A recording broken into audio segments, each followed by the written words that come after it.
林有青年农民引进科技设备来种植也济哦，唔那解决卡手无解问题，嘛打造出家己的品牌。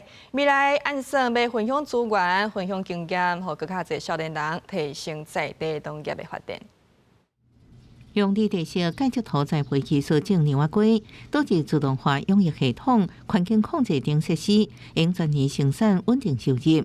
云林水南乡青农黄燕芬，这几年积极推动智慧农业，佮结合行销品牌，成功打造将会好真侪超商佮餐厅。有小黄瓜，那我怎么卖？怎么样卖的比较好？怎么样去找通路？怎么去找目标客群？好，所以就开始扩规模，开始做人才培育这一块，然后最后才要切到牛番茄啊，因为需要小黄瓜的客户，他通常会需要牛番茄，因为他们都是属于果菜类。伊发现，若敢若种牛蛙龟发展电商模式未难度悬，后续已经佮加入柑仔蜜，佮开发佮较侪菜色水果，佮调向用温室农场做基地，打造共享资源，吸引佮较侪青农加入。那怎么样提升我们自己的竞争力？怎么样让客户愿意跟我们买？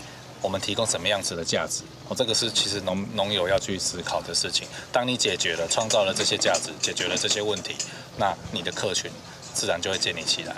他们引导了很多返乡的青农，用相同的智慧农业的方式来耕作，扩大经营规模，以合作社的方式来行销他们的小黄瓜。这是个农村未来最新鲜，把扩大经济规模，创造农业更大的经济效益哦。